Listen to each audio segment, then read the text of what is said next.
اپنی رہنمائی آپ کرنا بہت مشکل ہے جب تک کوئی مینٹور، کوئی استاد نہ ہو، نہیں تو کیا ہوگا کہ ترقی رک جائے گی۔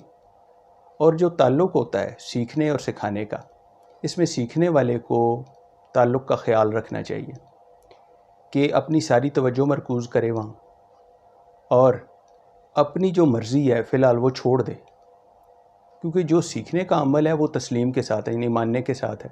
آپ نے مان لیا استاد کو، اب ان سے جو لرننگز ہیں وہ لے اور اس سے مستفید ہو۔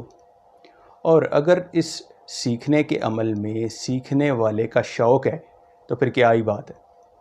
شوق بذات خود ایک فورس ہے۔ وہ پنجابی کا ایک مصرع ہے نا، چلو چل وسیے اوتھے جتھے شوق دے ڈیرے۔ تو شوق خود بخود ساتھ لے کر چلتا ہے آگے، تو شوق والا جلدی منزل پا لیتا ہے۔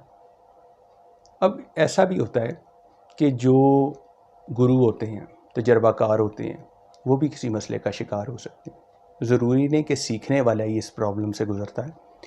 ایک منجھا ہوا آدمی اپنی فیلڈ کا پریشان ہو سکتا ہے، اسے بھی مسئلہ آ سکتا ہے۔ چھوٹی سی ایگزامپل دیتا ہوں کہ ایک ایگل ہے جو پرندہ ہے، شاہین جسے کہتے ہیں، یہ جب اپنی اڑان بھرتا ہے تو یہ شکار کو دیکھ کر اسے جپٹ لیتا ہے اور اسے کھانا شروع کر دیتا ہے۔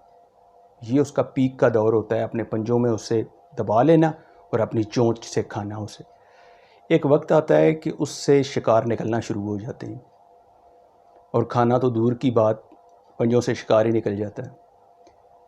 تو وہ پنجابی میں وہ اس کے جو پنجے ہوتے ہیں، جو اس کی چونچ ہوتی ہے، پنجابی میں اسے کہتے ہیں وہ کھنڈی ہو جاتی، کہ اس کے لیے وہ شکار کو پکڑنا کافی مشکل ہو جاتا ہے، شکار نکل جاتا ہے اس سے۔ تو وہ پھر دوبارہ پہاڑوں کی کھو میں جاتا ہے، وہاں اپنی چونچ اس جو چٹانی جو سطح ہوتی ہے چٹان کی، اس کے ساتھ رگڑتا ہے تاکہ وہ پھر تیز ہو، اپنے پنجے جو ہیں ان کے جو ناخن ہوتے ہیں ان کو رگڑتا ہے۔ اور یہ بڑا ایک تکلیف دہ پروسیس ہوتا ہے، کیونکہ اس درمیان اسے بھوک پیاس بھی کاٹنی ہے۔ ہاں، اگر کوئی غلطی سے کوئی پرندہ آ کے اس کے جہاں وہ ہے اس جگہ آ کے بیٹھ جائے تو اسے وہ کھا لے گا، ادروائز پھر اس کے لیے وہی بھوک پیاس ہی ہے۔ تو یہ مہینوں کا یہ پروسیس ہوتا ہے جو وہ دیکھتا ہے۔ یہ سارا تکلیف دہ عمل سے گزرنے کے بعد پھر وہ دوبارہ اڑان بھرتا ہے اور اسی طرح اپنے شکار پر جپٹتا ہے اور پھر اس کو پنجوں میں لے لیتا ہے اور چونچ سے کھانا شروع کر دیتا ہے۔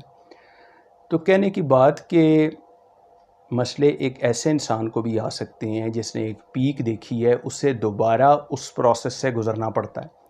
تو زندگی دراصل سٹرگل کا ہی نام ہے، کہ کاوش کوشش ہوتی رہے گی تو وہ چیز حاصل ہوتی رہے گی۔